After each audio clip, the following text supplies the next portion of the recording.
മഞ്ഞിൽ വിരിഞ്ഞ പൂവിൻ്റെ പുതുപുത്തൻ വിശേഷങ്ങളിലേക്ക് എല്ലാവർക്കും സ്വാഗതം. അങ്ങനെ ചിത്തിര മല്ലികാമ്മയോടായിട്ട് പറയുന്നുണ്ട്, എനിക്ക് അച്ഛമ്മയോട് യോജിപ്പില്ല. മറ്റൊരാൾ പറഞ്ഞിട്ടല്ല ഇതൊക്കെ ചെയ്യേണ്ടത്, സ്വയം തോന്നി ചെയ്യണം. സ്വയം തോന്നി ചെയ്താൽ വെറുതെ വന്ന് മുമ്പിൽ നിന്നാൽ മതി, നമുക്കപ്പോൾ ഫീൽ ചെയ്യും. ഒരു നോട്ടം, ഒരു ചിരി, അത് മതി. ഇതങ്ങനെയല്ല. ഒരുപാട് സംസാരിച്ച് ഉപദേശിച്ച് ഹരിക്കാണെങ്കിൽ കള്ളത്തരം കാണിക്കാൻ അറിയില്ല. എന്നോടുള്ള അതൃപ്തി ആ മുഖത്തുണ്ട്, അതെനിക്ക് കാണാം. എന്തായാലും ഇതിൻ്റെ പിന്നിൽ ആരാണെങ്കിലും അവരുടെ ഉദ്ദേശം നടക്കാൻ പോകുന്നില്ല തീർത്ത് പറഞ്ഞതിന് ശേഷം ചിത്തിര അവിടെ നിന്നും പോവാൻ കേട്ടോ. ചിത്തിര അവിടുന്ന് പോകുന്നതും ശ്രീജ അങ്ങോട്ടേക്ക് വരുമ്പോൾ ഞാനാണ് ഇതിൻ്റെ പിന്നിലെന്ന് അവൾക്ക് മനസ്സിലായി എന്ന് മല്ലികാമ്മ പറയുമ്പോൾ ബുദ്ധിയുള്ള കുട്ടിയല്ലേ എന്ന് പറയുന്നുണ്ട് കേട്ടോ ശ്രീജ.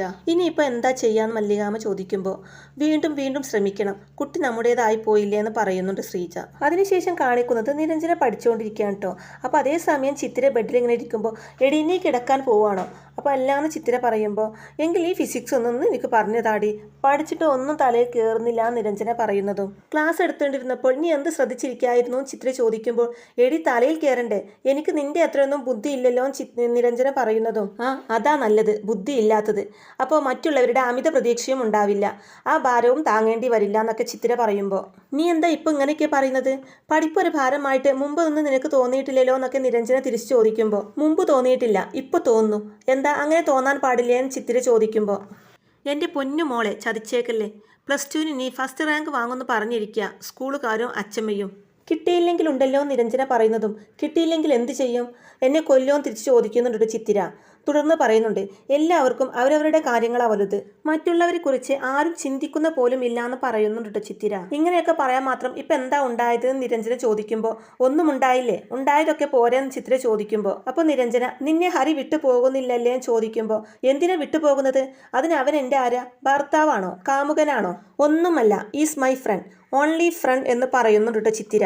തുടർന്ന് പറയുന്നുണ്ട് സുഹൃത്തുക്കൾ അങ്ങനെ വിട്ടു പോവാറുണ്ടോ? വീട്ടുകാർ പോലും നമ്മുടെ കൂടെ ഇല്ലാത്തപ്പോൾ നമ്മളെ സഹായിക്കുന്നത് നമ്മുടെ ഫ്രണ്ട്സ് അല്ലേ? എടി ഫ്രണ്ട്സ് എന്ന് പറഞ്ഞാൽ എന്താ, നമ്മുടെ ചങ്ക, നമ്മുടെ ഹാർട്ട്. അതൊന്നും ഹരിക്കും അറിയില്ല, ബാക്കിയുള്ളവർക്കും അറിയില്ല. അതൊന്നും അവർക്കറിയേണ്ട ആവശ്യവുമില്ലല്ലോ. അവർക്കറിയേണ്ടത് ഒറ്റ കാര്യം മാത്രം, എനിക്ക് റാങ്ക് കിട്ടുമോ ഇല്ലയോ എന്നത്, ഭാവിയിൽ ഞാൻ IAS കാരിയാവോ ഇല്ലയോ എന്നതെന്നൊക്കെ പറയുന്നുണ്ട് ചിത്തിര. തുടർന്ന് നിരഞ്ജനയോടായിട്ട് ഇങ്ങോട്ട് വാ ഞാൻ പറഞ്ഞു തരാമെന്ന് പറയുമ്പോൾ വേണ്ട, പഠിക്കാനുള്ള മൂഡ് പോയി നിരഞ്ജന പറയുന്നതും എന്നെ ഓർത്തിട്ടുള്ള സങ്കടമാണോ നിനക്കെന്ന് ചിത്തിര ചോദിക്കുന്നതും സങ്കടമാണ്, നീ ഇപ്പോൾ പഴയ ചിത്തിരയല്ല. ഞാൻ കരുതിയത് എന്ത് വന്നാലും അത് കൈകാര്യം ചെയ്യാനുള്ള പക്വത നിനക്കുണ്ടാവുന്ന. ഇല്ല, എൻ്റെ കണക്ക് കൂട്ടലുകളെല്ലാം തെറ്റി, ആ പക്വത നിനക്കില്ല എന്നൊക്കെ നിരഞ്ജന പറയുമ്പോൾ ചിത്തിര പറയുന്നുണ്ട് ആര് പറഞ്ഞില്ലാന്ന്, പരീക്ഷയുടെ റിസൾട്ട് ഒന്ന് വരട്ടെ, അപ്പം കാണാം ചിത്തിര ശരിക്കും ആരാണെന്ന്. ഹരിയല്ല, ആര് വിചാരിച്ചാലും ഈ ചിത്തിരയെ തോൽപ്പിക്കാൻ പറ്റില്ല, കണ്ടോന്ന് വെല്ലുവിളിച്ചിട്ടാണ് കേട്ടോ ചിത്തിര അവിടെ ഒന്നും പോകുന്നത്. അതിനുശേഷം കാണിക്കുന്നത് മല്ലികാമ്മയും ചിത്തിരിയും നിരഞ്ജനയും കൂടി സംസാരിക്കുന്നതാണ് കേട്ടോ. ഇന്ന് ക്ലാസ്സിലില്ലോ നീരു, നമുക്കൊന്ന് പുറത്തു പോയാലോ എന്നൊക്കെ 2 പേരോടും കൂടി മല്ലികാമ്മ ചോദിക്കുമ്പോൾ അങ്ങനെ നല്ലത് വല്ലതും പറയും എൻ്റെ അച്ഛമ്മേ, എവിടെയാണ് പോകുന്നത്, സിനിമയ്ക്കാണോ നിരഞ്ജൻ ചോദിക്കുമ്പോൾ അല്ല എന്ന് മല്ലികാമ്മ മറുപടി പറയുന്നതും പിന്നെ ഫുഡ് കഴിക്കാനാണോ നിരഞ്ജന വീണ്ടും ചോദിക്കുന്നതും ഫുഡുണ്ടാവും, ചായയും സ്നാക്സും എന്ന് മല്ലികാമ്മ പറയുന്നതും ചായയും സ്നാക്സും അപ്പോൾ എങ്ങോട്ടാ പോകുന്നത് എന്ന് ഇഷ്ടമില്ലാത്ത രീതിയിൽ നിരഞ്ജന ചോദിക്കുമ്പോൾ മല്ലികാമ്മ പറയുന്നുണ്ട് ഹരിയുടെ വീട്ടിലേക്ക്. കുറേ കാലമായില്ലേ പോയിട്ട്, നമുക്ക് 3 പേർക്കും കൂടെ പോവാമെന്ന് മല്ലികാമ്മ പറയുന്നതും ഞാനില്ല എന്ന് പറയുന്നവരുടെ ചിത്തിര. അതെന്താ നീ എന്താ വരാത്തതെന്ന് അവർ ചോദിക്കില്ലേ, അപ്പോൾ ഞാനെന്ത് മറുപടി പറയുന്നു മല്ലികാമ്മ ചോദിക്കുമ്പോൾ സുഖമില്ലെന്ന് പറഞ്ഞാൽ മതിയെന്ന് ചിത്തിര പറയുന്നതും അങ്ങനെ നുണ പറയാനൊന്നും എനിക്ക് പറ്റില്ല, നീ വരും, നമ്മളെല്ലാവരും കൂടെ പോവുകയും ചെയ്യുമെന്ന് പറയുന്നുണ്ട് മല്ലികാമ്മ. അവിടെ ഹരി ഉണ്ടാകും ചിത്തു നിരഞ്ജന പറയുന്നതും അതാ വരുന്നില്ലെന്ന് പറഞ്ഞതെന്ന് ചിത്തിര പറയുമ്പോൾ നിരഞ്ജന മല്ലികാമ്മയോടായിട്ട് അവൾ വന്നോളും അച്ഛമ്മേ, ഹരിയുടെ വീട്ടിലേക്കല്ലേ വരുന്നത് എന്ന് പറയുമ്പോൾ ചിത്തിര ദേഷ്യത്തോടെ അവിടെ ഒന്നും പോവാണ് കേട്ടോ.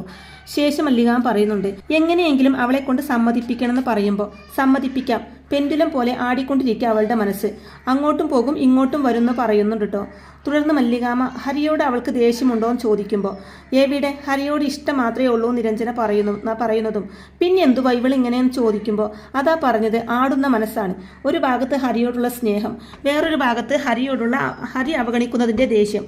ചില നേരത്തെ ദേഷ്യമായിരിക്കും പുറത്തു വരുന്നത്, ചില നേരത്തെ സ്നേഹം എന്നൊക്കെ നിരഞ്ജന പറയുമ്പോൾ ഇത് കുഴപ്പമാവുമല്ലോ എന്ന് പറയുന്ന മല്ലികാമ്മയോട് ഏയ് അവൾ അത്ര പ്രശ്നക്കാരിയൊന്നുമല്ല, അവളൊരു പാവാണെന്ന് പറയുമ്പോൾ മല്ലികാമ പറയുന്നുണ്ട്.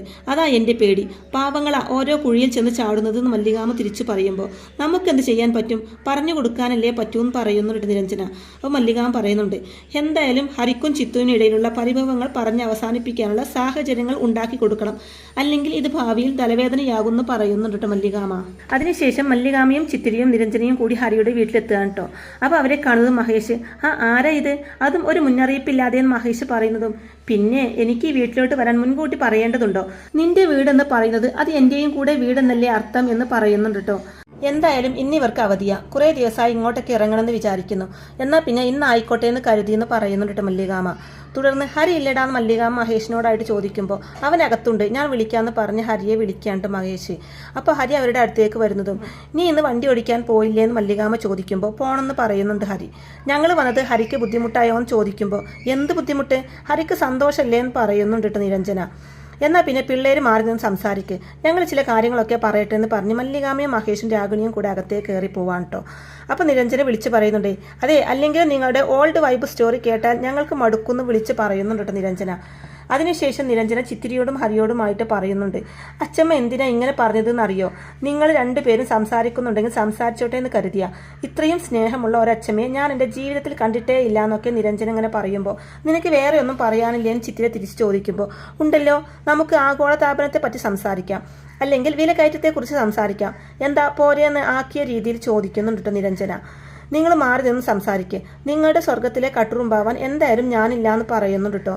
തുടർന്ന് ചിത്തിരിയെ മാറ്റി നിർത്തി നിരഞ്ജന പറയുന്നുണ്ട്, അതെ ഇത് ഹരിയുടെ വീടാ, ആ ബോധം എപ്പോഴും ഉള്ളിലുണ്ടായിരിക്കണം, വഴക്കിടരുതെന്നാ ഉദ്ദേശിച്ചത്, പക്ഷേ സംസാരിക്കാനുള്ളതെല്ലാം ഇപ്പോൾ സംസാരിച്ച് തീർക്കണം, ഇതുപോലൊരു ചാൻസ് ഇനി വേറെ കിട്ടില്ല എന്നൊക്കെ പറയുമ്പോൾ, ഞാൻ എന്ത് മിണ്ടാനാ നീരവും ചിത്തിര ചോദിക്കുമ്പോൾ, നീ മിണ്ടണം, മിണ്ടിയാലേ രണ്ടുപേരുടെ ഉള്ളിലെ കറ പോകൂന്ന് പറയുന്നുണ്ട്. തുടർന്ന് ഹരിയോടായിട്ട് പറയുന്നുണ്ട്, ഹരി ഞാൻ വീട്ടിലുണ്ടാകും, നിങ്ങളുടെ മീറ്റിംഗ് കഴിഞ്ഞ് കാണാമെന്ന് പറഞ്ഞിട്ട് നിരഞ്ജന അവിടുന്ന് പോവാണ് കേട്ടോ. അതിനുശേഷം ചിത്തിര സംസാരിച്ച് തുടങ്ങാൻ കേട്ടോ.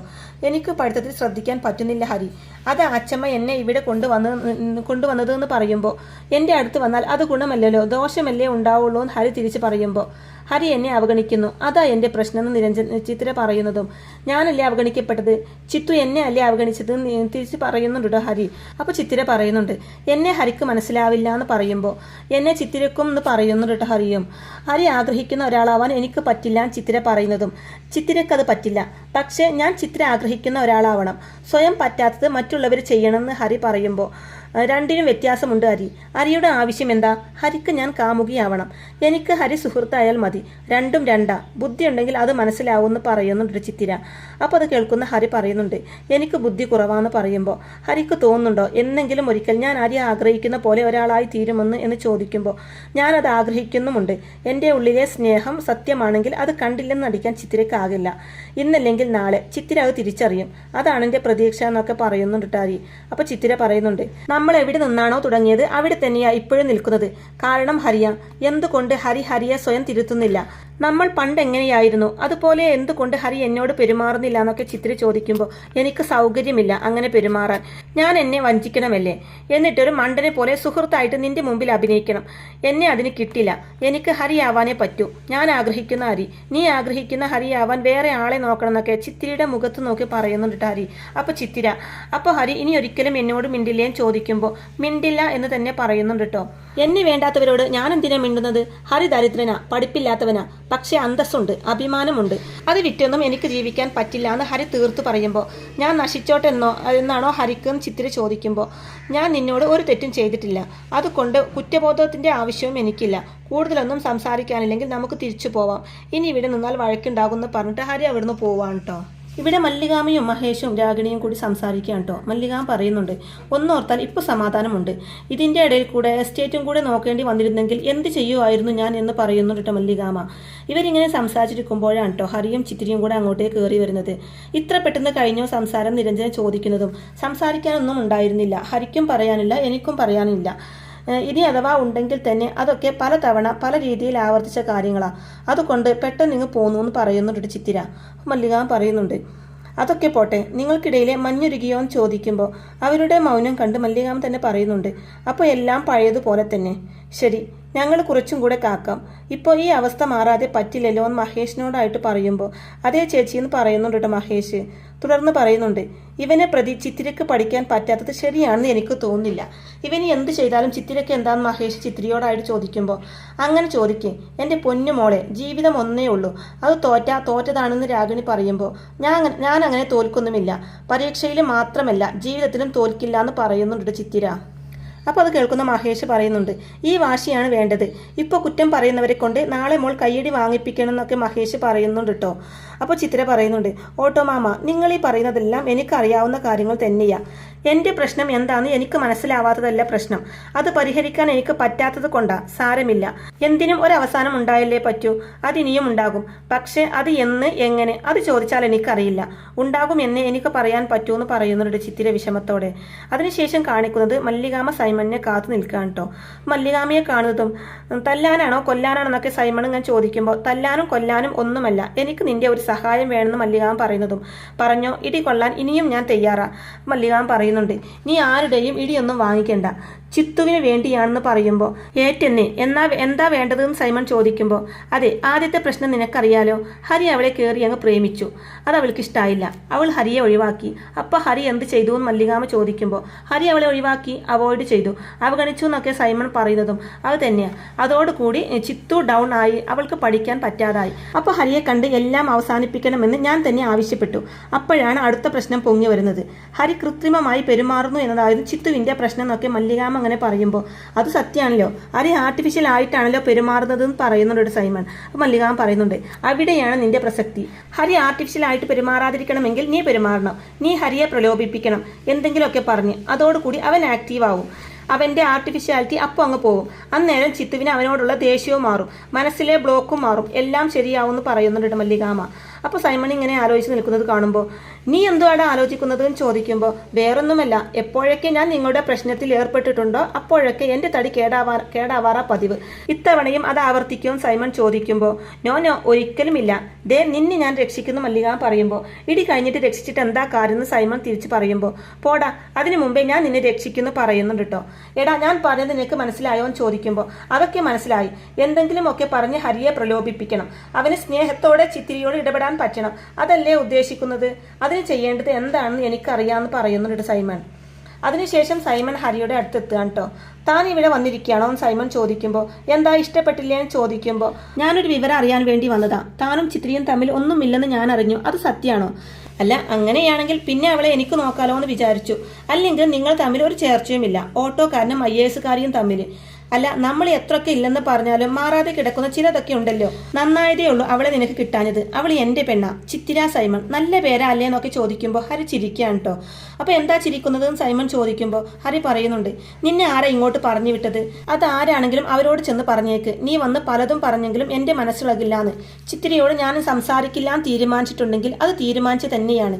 നീ വന്ന് 4 പൈങ്കിളി ഡയലോഗ് അടിച്ചെന്ന് കരുതി അതൊന്നും മാറാൻ പോകുന്നില്ല എന്ന് പറയുന്നുണ്ട് ഹരി. അപ്പോൾ സൈമൺ പറയുന്നുണ്ട്, ഞാൻ ആരും പറഞ്ഞിട്ടൊന്നുമല്ല എന്ന് സൈമൺ പറയുമ്പോൾ സൈമ, ഞാൻ നിന്നേക്കാളും 4 വയസ്സിനെങ്കിലും മൂത്തതാ. ഒരു ലോകകപ്പിൻ്റെ ഗ്യാപ്പുണ്ട് നമ്മൾ തമ്മിൽ. ഈ മൂപ്പെന്ന് പറയുന്നത് വിവരം എന്നാ. എന്തിൻ്റെ വിവരം? അനുഭവത്തിൻ്റെ വിവരം. അതുകൊണ്ട് നീ ഇങ്ങോട്ട് വരണ്ടെന്നൊക്കെ ഹരി പറയുമ്പോൾ അപ്പോൾ പണി പാളിപ്പോയി എന്ന് മനസ്സിലായ സൈമൺ പറയുന്നുണ്ട്, മല്ലികാൻഡിയ ഇങ്ങനെ ചെയ്യാൻ എന്നെ ഏൽപ്പിച്ചത്. ഹരി ചിത്രിയോട് മിണ്ടണം, അതാണ് അവരുടെ ആവശ്യം. ചിത്രിയുടെ മൂഡ് ഔട്ട് എങ്ങനെയെങ്കിലും മാറ്റിയെടുക്കാൻ അവരുടെ ശ്രമം. ഒന്ന് സഹായിച്ചൂടെ അണ്ണാന്നൊക്കെ സൈമൺ ഇങ്ങനെ പറയുമ്പോൾ പോടാ, ഇനി ഇവിടെ നിന്നാൽ എൻ്റെ കൈ കൊണ്ട് നീ ചാവെന്ന് പറയുന്നുണ്ട് ഹരി. അപ്പോൾ സൈമൺ പറയുന്നുണ്ട്, ഇതൊന്നും ചെന്ന് ആൻറ്റിയോട് പറഞ്ഞേക്കല്ലേ, ആൻറ്റി എന്നെക്കുറിച്ച് എന്ത് വിചാരിക്കും? ചിത്രിയുടെ മനസ്സ് ശരിയാവുന്നില്ലെങ്കിൽ വേണ്ട, നമുക്കെന്ത് ചെയ്യാൻ പറ്റുമെന്ന് പറയുമ്പോൾ സൈമണെ തന്നെ നോക്കിക്കൊണ്ട് നിൽക്കുന്ന ഹരിയെയും കാണിച്ചുകൊണ്ടാണ് കേട്ടോ ഇന്നത്തെ ഈ ഒരു എപ്പിസോഡ് അവസാനിക്കുന്നത്. അങ്ങനെ മഞ്ഞിൽ വിരിഞ്ഞ പൂവിൻ്റെ വളരെ ത്രില്ലിംഗ് ആയിട്ടുള്ള നല്ല അടിപൊളി എപ്പിസോഡുകളൊക്കെ ആയിരിക്കും കേട്ടോ ഇനി വരാനിരിക്കുന്നത്. അപ്പോൾ ഈ റിവ്യൂ ഇഷ്ടമായിട്ടുണ്ടെങ്കിൽ വീഡിയോ ലൈക്ക് ചെയ്യാനും ചാനൽ കൂടി ഒന്ന് സബ്സ്ക്രൈബ് ചെയ്ത് സപ്പോർട്ട് ചെയ്യാനും മറക്കല്ലേ ഫ്രണ്ട്സ്. താങ്ക്